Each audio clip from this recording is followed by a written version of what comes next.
कांग्रेस के कार्यकर्ताओं का जमावड़ा 24 अकबर रोड पर जिस तरीके से लगातार बढ़ते चला जा रहा है, उसमें कांग्रेस के लिए ये एक राजनीतिक मुहिम की तरह है। लेकिन इन सब के बीच तीन तस्वीरें आप जो देख रहे हैं दिल्ली, मुंबई और पटियाला की, ये अलग अलग जगह विरोध प्रदर्शन भी हो रहे हैं, नारे लग रहे हैं, पोस्टर लगा दिए गए हैं।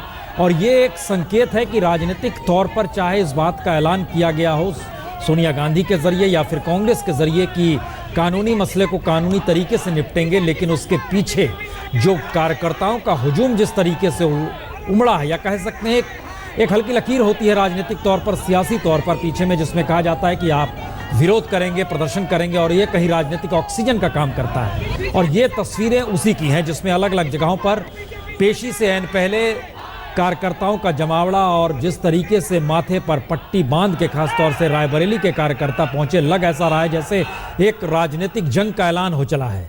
और ये राजनीतिक जंग का ऐलान कांग्रेस के भीतर सियासी या राजनीतिक तौर पर ऑक्सीजन तो भर सकता है, लेकिन सवाल वहीं पर अटका है कि क्या अदालत के भीतर से जो फैसला निकलेगा उसके राजनीतिक लाभ उठाने की स्थिति में कांग्रेस आकर खड़ी हो गई है, या ये मौका कांग्रेस को मिल गया, या कांग्रेस इस मौके को राजनीतिक तौर पर बुनाना चाहती है। ये सारे सवाल बेहद अहम है, क्योंकि राजनीतिक तौर पर कांग्रेस के पास मौजूदा वक्त में संसद के भीतर विरोध के अलावे कोई मौका नहीं था। और ये सारी परिस्थितियां बतला रही हैं कि किस दिशा में कांग्रेस जाएगी, क्या रणनीति हो सकती है। मौसमी, बिल्कुल प्रसून, हम कांग्रेस के हेडक्वार्टर्स पर हैं और यहाँ पे हमने दिखाया था कि किस तरह से दूर दूर तक जो कांग्रेस कार्यकर्ताओं का जमावड़ा है वो एकत्रित है। रणदीप सुरजेवाला जो रणनीतिकार है, मीडिया के इंचार्ज है और पूरी इस रणनीति की अहम कड़ी है, वो हमारे साथ है। रणदीप, आज जो मजमा इकट्ठा हुआ है, ऐसा अंदेशा लगाया जा रहा था कि कांग्रेस ने गियर शिफ्ट कर दिया है। इस देश भर में पटियाला से लेके अलग अलग कोनों में प्रोटेस्ट हो रहा है और अब कांग्रेस दफ्तर में भी भीड़ दिख रही है, क्या वजह? मोदी सरकार, प्रधानमंत्री नरेंद्र मोदी से पूरी भाजपा बदले की आग, और जिस प्रकार से एक आत्मघाती के प्रमुख सुब्रमण्यम स्वामी को आगे करके झूठे मुकदमे मोदी सरकार दर्ज करवा रही है, सीबीआई और ईडी का गलत इस्तेमाल कर रही है, रेड्स करवा रही है सब नेताओं पर, इसके खिलाफ पूरे देश में गुस्सा है। अदालत का हम सम्मान करते हैं, न्यायिक प्रक्रिया का सम्मान करते हैं। आप देखिए, एक व्यक्ति भी अदालत में इस समय नहीं गए कांग्रेस का, इतना अनुशासन है। यानी कि ये भीड़ है, ये कोर्ट के बाहर नजर आएगी, जुलूस नजर नहीं है। बिल्कुल नहीं, कांग्रेस क्वार्टर है। स्वाभाविक तौर से अगर कांग्रेस सांसद, नेता, पदाधिकारी और कुछ कार्यकर्ता जोश, रोश और होश उनके चलते अगर आ जाते हैं तो स्वाभाविक है, क्योंकि हमारा मंदिर भी है, मस्जिद भी है, गुरुद्वारा भी है, गिरिजाघर भी है, ये कांग्रेस का है। क्या वजह है? एक तरफ कांग्रेस का यू टर्न होता है, आप 9 तारीख को संसद में प्रोटेस्ट करते हैं, उसके बाद धीरे धीरे आप यू टर्न कर लेते हैं और कहते हैं कि कानूनी लड़ाई हम कोर्ट के परिसर में लड़ेंगे, और उसके बाद फिर यू टर्न होता है और तमाम कार्यकर्ता एकत्र हो जाते हैं। रणदीप सुरजेवाला कहते हैं सुब्रमण्यम आत्मघाती घटना है। देखिए, कोई कांग्रेस ने नहीं लिया, हम न्यायिक प्रक्रिया का सम्मान करते हैं, कानूनी लड़ाई अदालत में लड़ेंगे। कांग्रेस नेतृत्व का पूर्ण विश्वास है अदालत में, अदालती प्रक्रिया में और हमारी न्यायपालिका में, वो लड़ाई वहां लड़ी जाए। चलिए मौसमी, हम तस्वीरों को देख रहे हैं, कई अलग अलग तरीके की तस्वीर लगातार नजर आ रही है। अशोक सिंघल, फिलहाल तो 10 जनपद पर सन्नाटा होगा, लेकिन माना यही जा रहा है कि जब सोनिया गांधी 10 जनपद से निकलेंगी और पटियाला कोर्ट की तरफ बढ़ेगी, उन सब के बीच की स्थिति में कार्यकर्ता क्या करेंगे, ये एक सवाल है। लेकिन क्या यह माना जाए कि कांग्रेस के लिए ऑक्सीजन का काम कर रहा है राजनीतिक तौर पर यह पूरा का पूरा मसला? देखिए प्रश्न, दो चीजें हैं। एक तो 10 जनपद है और इसके बगल में 10 कदम की दूरी पर 24 अकबर रोड कांग्रेस मुख्यालय। कांग्रेस की स्ट्रेटेजी ये है कि पॉलिटिकल लड़ाई 24 अकबर रोड से लड़ी जाएगी और कानूनी लड़ाई 10 जनपद और 12 तुगलक रोड से लड़ी जाएगी। इसीलिए कार्यकर्ताओं को और नेताओं को मना कर दिया गया है कि 10 जनपद ना आए, बाहर इकट्ठा ना हो, और तुगलक रोड राहुल गांधी के घर पे ना जाएं। राहुल गांधी यहां पहुंच चुके हैं थोड़ी देर पहले, दोनों के दोनों सोनिया गांधी और राहुल गांधी साथ ही पटियाला हाउस कोर्ट जाएंगे। प्रसून, एक तो ये, दूसरा, कांग्रेस की स्ट्रेटेजी यही है कि राजनीतिक लड़ाई भी लड़ी जाएगी और कानूनी तौर से भी लड़ा जाएगा।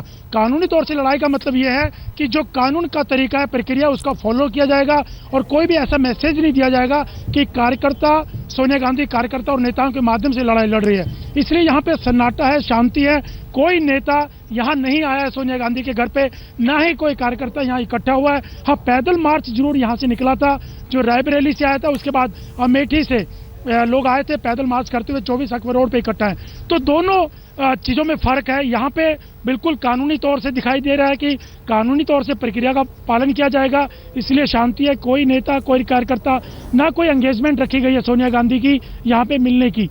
और दूसरी तरफ शोर शराबा अगर देखें, मेरा कैमरामैन आपको दिखाए दूसरी तस्वीर प्रसून, बिल्कुल 5 कदम 10 कदम की दूरी पर जमावड़ा लगा हुआ है, पूरे सुरक्षा बंदोबस्त हैं और कार्यकर्ता यहाँ पे नारेबाजी कर रहे हैं, समर्थन दिखा रहे हैं सोनिया गांधी और राहुल गांधी के समर्थन में। तो दो पिक्चर यहाँ पे साफ तौर से दिखाई दे रही है। एक तरफ कानूनी लड़ाई लड़ने की बात है, दूसरी तरफ राजनीतिक लड़ाई लड़ने की बात है। तो दोनों में फर्क है और ये एक स्ट्रेटेजी का हिस्सा है कांग्रेस की। तमाम पार्टी के कार्यकर्ताओं को, नेताओं को कांग्रेस मुख्यालय में इकट्ठा किया गया है और 10 जनपद पर आप देख सकते हैं रूटीन की तरह, जैसे कि दूसरे दिन होते हैं वैसे यहाँ पे सन्नाटा और कोई भी एक्टिविटीज नहीं है। ये मैसेज देने की कोशिश है कि कांग्रेस पार्टी, सोनिया गांधी और राहुल गांधी कानून का आदर करते हैं और उसी ढंग से वो आगे बढ़ रहे हैं। प्रसून, बड़ा महत्वपूर्ण है ये जिस तरीके से लक्ष्मण रेखा खींची गई है। अशोक सिंघल आप बतला रहे हैं, चूंकि 10 जनपद के बाहर एक लिहाज से सन्नाटा, सामान्य दिनों से भी ज्यादा सन्नाटा हमें नजर आ रहा है जो आप दिखला रहे हैं, और दूसरी तरफ सामान्य क्या, राजनीतिक दिनों से भी ज्यादा गहमा गहमी 24 अकबर रोड में। एक सवाल अशोक सिंघल लगातार निकल रहा है, जो भी नेता कैमरे के सामने आ रहा है, खासतौर से 24 अकबर रोड में, इस बात का जिक्र कर रहा है कि इंदिरा गांधी के खिलाफ भी बहुत केस हुए थे, लेकिन सोनिया गांधी के खिलाफ ये पहला केस है। लेकिन कहीं ना कहीं इंदिरा से जोड़ने की कोशिश या उस संकेत की भाषा का मतलब निकाला क्या जाए राजनीतिक तौर पर, और ये कहीं बीजेपी के लिए मुश्किल है, सरकार के लिए मुश्किल होगा, या फिर माना जाए कि एक राजनीतिक टकराव की नई स्थिति बनेगी। ठीक है प्रश्न, इस लड़ाई को दूसरे ढंग से कांग्रेस पेश कर रही है। खुद सोनिया गांधी ने, अगर जब पिछली पेशी की तारीख थी उस वक्त भी सोनिया गांधी ने कहा था कि मैं इंदिरा की बहू हूं, मैं डरती नहीं हूं। तो कहीं ना कहीं इंदिरा से खुद सोनिया गांधी ने भी जोड़ा था और कांग्रेस के तमाम कार्यकर्ता और लीडर भी यही कोशिश कर रहे हैं कि इंदिरा गांधी ने भी लड़ाइयां लड़ी थी राजनीतिक तौर से। और इस हमें दो तस्वीरें स्क्रीन पर दिखला रहे हैं, जरा सा आपको रोक रही है, बेंगलोर की तस्वीरें हैं स्क्रीन पर जो चल रही हैं, और बेंगलोर में जो तस्वीरें हैं उसमें ध्यान दें तो तानाशाह के तौर पर प्रधानमंत्री मोदी को वहां तस्वीरों में रख दिया गया है। हिटलर की तस्वीर पीछे है उसके बैकग्राउंड में, और आगे में मोदी की तस्वीर। ये कांग्रेस के भीतर का जो विरोध है, ये देखिए, वहां पर पुतले भी बनाए जा रहे हैं, पोस्टर लगाए गए हैं, वहां पर कन्नड़ भाषा में जो लिखा गया है पोस्टर पे वो तो हम नहीं पढ़ पा रहे हैं, लेकिन इसके अलावे तस्वीरों से जो प्रतिबिंबित हो रहा है वो बहुत साफ है। उसमें कहीं ना कहीं विरोध प्रदर्शन का मिजाज ये है कि मोदी सरकार के टारगेट पर सोनिया गांधी को लिया गया है या कांग्रेस को लिया जा रहा है या नेशनल हेराल्ड, इसी आश्रय देखा जा रहा है। और कार्यकर्ताओं में ये मैसेज बड़ा साफ है कि इसी मैसेज को आगे बढ़ाना है। और किस तरीके से नेशनल हेराल्ड का मतलब, ये देखिए, ये पोस्टर है जिसमें बैकग्राउंड में आपको हिटलर नजर आ रहे हैं, और इस तरीके से अलग अलग तस्वीरों के जरिए अलग अलग संकेत दिए जा रहे हैं। हास्यास्पद पोस्टर भी है, कुछ पोस्टर में तलखी है। ये सारी परिस्थिति बतला रही है कि कांग्रेस कार्यकर्ताओं में देश भर में एक मैसेज देने की कोशिश भी है कि आप सड़क पर अगर उतरेंगे, विरोध करेंगे, तो ये एक राजनीतिक लड़ाई बन सकती है और आने वाले वक्त में इस राजनीतिक लड़ाई को बहुत आगे बढ़ाया जा सकता है। और इंदिरा गांधी के जिक्र जो बार बार किया जा रहा है 24 अकबर रोड में, वो इस बात के संकेत हैं कि इंदिरा गांधी हमेशा जो अदालती फैसलों में फंसी उसके बाद चुनाव जीत कर आई, चाहे वो इमरजेंसी का दौर क्यों ना हो। 77 में चुनाव हारने के बाद 2.5 बरस बाद वो दोबारा लौट के भी सत्ता में। तो बहुत सारे ऐसी परिस्थितियों को कांग्रेस दोबारा पैदा करना चाह रही है, क्योंकि नेशनल हेराल्ड अपने आप में एक नॉस्टैल्जिया है। नॉस्टैल्जिया इस रूप में है क्योंकि आज़ादी से पहले नेहरू ने कांग्रेस के भीतर की उथल पुथल के मद्देनजर ही नेशनल हेराल्ड को निकालने की सोची थी, और 1938 में जब उन्होंने अंक निकाला था तो उसके बाद से उसके संपादकियों के जरिए उन्होंने इसके संकेत दिए थे कि महात्मा गांधी का रुख आंदोलन को लेकर जो है उसके साथ कांग्रेस को जुड़ना चाहिए, और मुस्लिम लीग किस लिहाज से देश के भीतर एक लकीर भी खींच रही है इस दिशा में भी जिक्र होता था। इतना ही नहीं, कई मुद्दों पर किया गया है। जब अमेरिका ने परमाणु परीक्षण किया तो बाकायदा एडिटोरियल इन्हें लेख लिखा नेहरू ने प्रधानमंत्री रहते हुए। तो एक वैचारिक और राजनीतिक तौर पर जो हथियार नेशनल हेराल्ड था, आज इस मौके पर आके खड़ा हो गया है, जहां पर नेशनल हेराल्ड कांग्रेस की डूबती नैया को राजनीतिक तौर पर दोबारा कैसे उभार सकता है, ये संकेत आप देश के अलग अलग हिस्सों में लगातार देख रहे हैं जो विरोध प्रदर्शन हो रहे हैं। और यह भी एक महत्वपूर्ण है कि रॉबर्ट वड्रा ने फेसबुक पर लिखा है, उसमें सोनिया गांधी और राहुल गांधी के लेकर जो आज पेश होना, उसमें उनका कहना है कि यह परिवार को बदनाम करने की साजिश है। और ये लिखना पड़ा कि मैं सोनिया राहुल के साथ, रॉबर्ट वड्रा ने ये फेसबुक पे लिखा है, उस परिवार के दामाद हैं, लेकिन लिखना पड़ा क्योंकि इन सब के बीच उनके ऊपर भी कई आरोप लगे।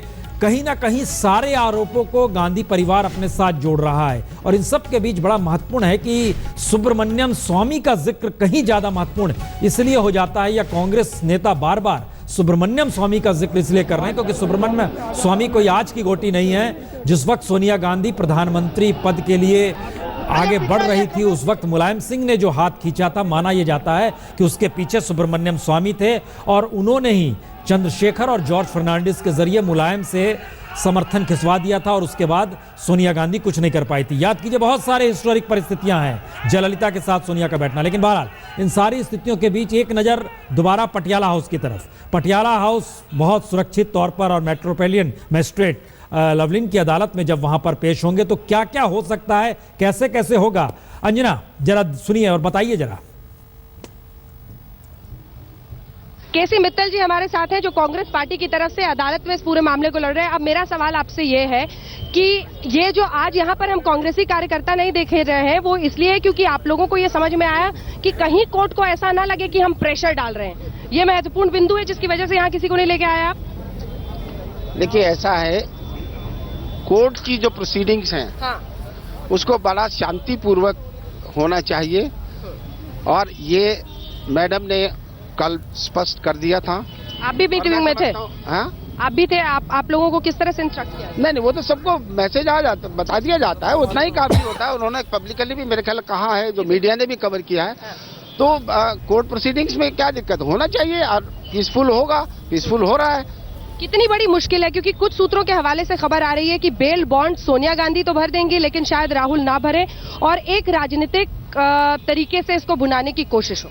ऐसा है, आप लोग कुछ ज्यादा ही मुसीबत बनाने की कोशिश कर रहे हैं, जबकि है कुछ नहीं। हकीकत है, ईमानदारी की बात बता रहा हूँ। ये रूटीन मैटर्स हैं, हम लोग रोज कचहरियों में डील करते हैं। हम 40-50 साल से ये डील करते रहे रोज। ये जितने वकील है ना, ये 420, 468, 406 में अपीयर होते हैं, पता नहीं कितनी। लेकिन रोजाना कांग्रेस अध्यक्ष और उपाध्यक्ष को समन नहीं करता है कोर्ट। कानून सवाल गंभीर है, इसलिए उसका गंभीर कानून किसी के लिए बदल नहीं जाता। कानून वही है, चाहे कोई भी हो। इसलिए मैं एक बात समझ लीजिए, आज सिर्फ अपीयरेंस की बात है। अपीयरेंस होगी, अपीयरेंस के बाद जो कोर्ट ऑर्डर करेगी उसके हिसाब से कार्रवाई होगी। जो कोर्ट ऑर्डर उसके बाद जो भी डेट लगेगी या जो भी आगे की कार्रवाई होगी, अभी तो इसमें बहुत कुछ चलेगा। अभी इतनी जल्दी मत करिए। होगा बेल बॉन्ड दोनों भरेंगे, मुझे मालूम नहीं अभी। चलिए अगला सवाल आपसे कि अभी इस केस को जरा अगर सरल भाषा में हमारे दर्शकों को आप बताएं, क्योंकि सुब्रमण्यम स्वामी ने अपनी तरीके से तमाम दलीलें कोर्ट में दे दी, जो डॉक्यूमेंट्स उन्होंने पेश किए हैं वो कोर्ट ने अपने तरीके से उसको एग्जामिन कर लिया है। अब समन इन्हें किया गया है, ये सब कुछ क्या होगा जब 2:55 पे वो लोग पहुंचेंगे? आज कोर्ट की प्रक्रिया क्या होगी? देखिए, आप वो तो आपको इंतजार करना पड़ेगा, कोर्ट क्या करती है। 3 बजे तक जब पेश होंगे, जो कोर्ट ऑर्डर करेगी उसके लिए इंतजार करिए। उसके लिए मैं कुछ नहीं कह सकता हूँ। मैं एक बात जरूर कह सकता हूँ, आप कोर्ट ऑर्डर से सुब्रमण्यम स्वामी क्या कहते हैं उसको मत जोड़िए। मैं सुब्रमण्यम स्वामी की जो आप बात कह रहे हैं उसको अलग से देखिएगा। सच्चाई क्या है इस केस में, जिस तरीके से इसको बढ़ाया गया है, जिस तरीके से सरकार या पार्टी इन पावर इस मुद्दे के पीछे है, जो जिस तरीके से वो कर रहे हैं। आप वकील के कपड़े में है सर, और आप कह रहे हैं कि अदालत ने जो समन भेजा है उसमें इस देश की सरकार का हाथ है। देखिए, आप फिर गलत जोड़ रहे हैं। मैं पूछ रही हूँ सर। मैं तो कोर्ट के साथ जोड़ ही नहीं रहा हूँ। मैं कोर्ट के साथ नहीं जोड़ रहा हूँ। आप डोंट मिक्स कोर्ट और एनी अदर थिंग्स। ये इस मुकदमे में जिस तरीके से सुब्रमण्यम स्वामी का मदद भारतीय जनता पार्टी और सरकार और पार्टी, जिस तरीके से रोज इंटरव्यू होते हैं, और एक नहीं अनगिनत हैं, हम आपको इतनी मिसालें बता सकते हैं जहां जिस तरीके से पार्टी बीजेपी और ये इसको इस्तेमाल कर रही है, इसी को नहीं और राजनीतिक आरोप हो गया। चूंकि आप वकील है इस मामले में, इसलिए मैं आपसे केस स्पेसिफिक कुछ 1-2 सवाल जल्दी से करना चाहती हूँ। कोर्ट ने जब समन किया तो उसमें उन्होंने पाया है कि प्राइमा फसाए उनको कुछ इट्स मैक्स ऑफ क्रिमिनलिटी, उन्होंने जो ये कहा है उसका क्या अर्थ है, उसका क्या तात्पर्य? एक चीज को बहुत गलत सोच रहे हैं। एक इनिशियल स्टेज की प्रोसीडिंग्स जो होती हैं किसी भी केस में, वो सिर्फ जी कोर्ट इस बात को देखती है कि बुलाना है या नहीं बुलाना है। वो सिर्फ एक कंप्लेंट केस है, वो मेरिट ऑफ केस पे नहीं होता है कि आपराधिक चूंकि substantially not substantially, just a bare look, not on even on going into the details of the case. You see, the requirement of law is totally different. Hindi हाँ, जी। इस वक्त जो कोर्ट में प्रोसीडिंग्स होती जी, हैं, जी, उसका दायरा बहुत छोटा होता है, बहुत लिमिटेड होता है। हाँ। उस दायरे के आधार पर सिर्फ कोर्ट ये देखती है हाँ। कि समन करना है, बुलाना है कि नहीं बुलाना। अभी तो चार्ज भी नहीं है, अभी चार्ज स्टेज आएगी, अभी तो चार्ज से पहले एविडेंस होगी, क्रॉस एग्जामिनेशन होगा, अभी तो बहुत कुछ होना शुक्रिया है। आपका मित्तल साहब। प्रसून जी, एक संकेत निकला इस बातचीत से कि दरअसल प्रोसीडिंग शुरू हो रही है और इसमें आज शुरुआती दौर में मजिस्ट्रेट सबसे पहले आरोपियों के नाम पुकारेंगे, उनकी मौजूदगी सुरक्षित करेंगे और लेकिन इसके बाद एक सिलसिला शुरू होगा और उस सिलसिले के साथ यह भी होगा कि हर सुनवाई के वक्त मौजूदगी होनी चाहिए या नहीं होनी चाहिए, इसको लेकर भी बहस होगी। यानी आज कोई इस तरीके से फैसला है जो एक संकेत निकल कर आ रहा है बातचीत में, लेकिन फिर भी इंतजार करना होगा। एक छोटे से ब्रेक के बाद तुरंत लौटते हैं। और इन सब के बीच चूंकि कांग्रेस की तरफ से या कहें हेराल्ड केस में कपिल सिब्बल पेश होंगे वकील के तौर पर, बाला क्या आपकी बात हुई कपिल सिब्बल साहब से, किन मुद्दों को लेकर वो रखेंगे अदालत में? बाला, हम इस वक्त खड़े हैं कपिल सिब्बल के घर के बाहर, जो न सिर्फ कांग्रेस पार्टी के वरिष्ठ नेता हैं बल्कि नेशनल हेराल्ड के इस मामले में आरोपियों की तरफ से कांग्रेस पार्टी की तरफ से मुख्य वकील भी हैं। सुबह सुबह इस रणनीति तैयार करने में जुटे हैं। करीब 2 बजे यहाँ से निकलकर वो कोर्ट जाएंगे। कोर्ट में क्या होगा हम आपको बताते हैं कि आज कोर्ट में क्या क्या होने की संभावना है।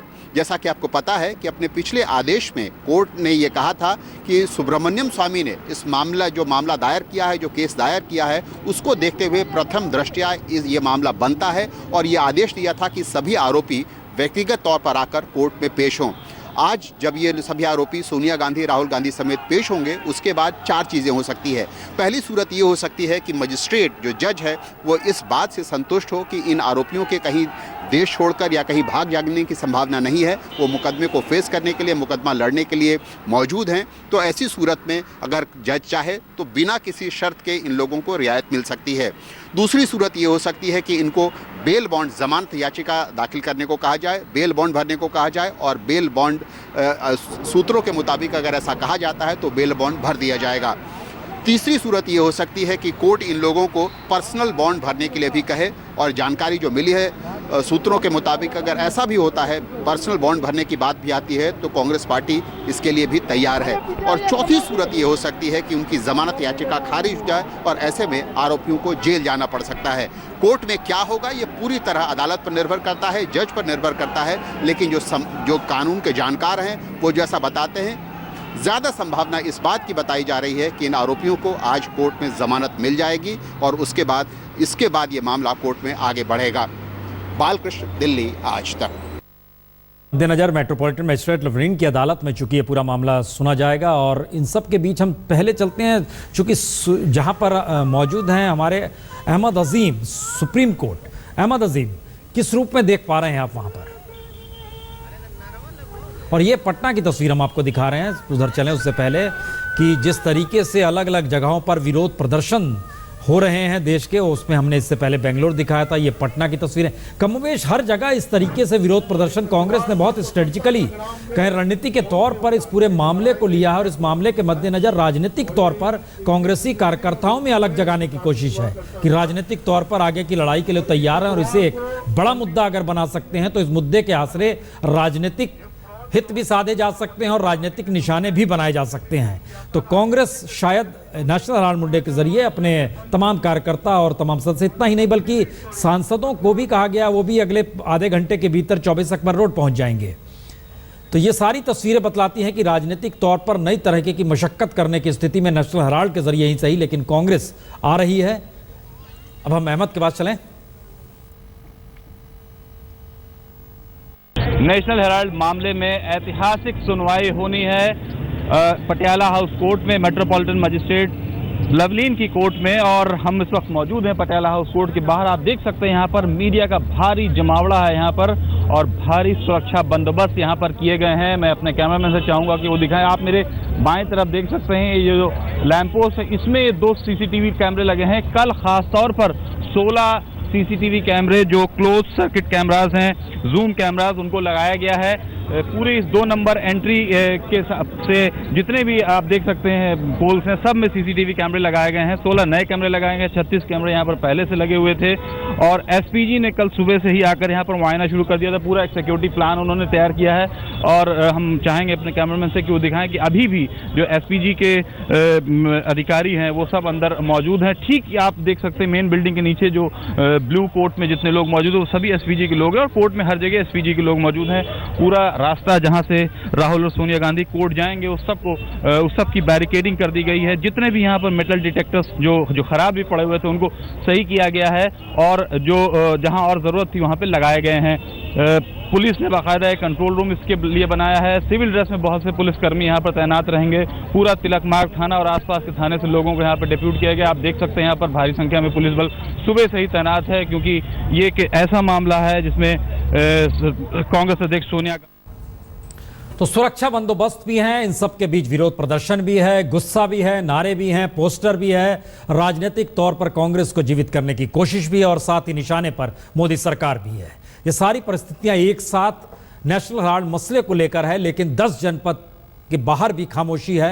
अंदर कितनी हलचल होगी नहीं कह सकते हैं, लेकिन बाहर बिल्कुल खामोशी है। जबकि उसे सटे 24 अकबर रोड में जबरदस्त हुजूम है, नेताओं का हुजूम है, कार्यकर्ताओं का हुजूम है, और देश भर में अलग अलग जगहों पर जो भी जहां का प्रेसिडेंट है उसको कहा गया है कि आप विरोध प्रदर्शन करेंगे। यह एक कूटनीतिकता है, राजनीतिक तौर पर कूटनीतिकता है कह सकते हैं, क्योंकि एक तरफ कॉन्स्टिट्यूशन, एक तरफ अदालत, दूसरी तरफ राजनीति और सियासत।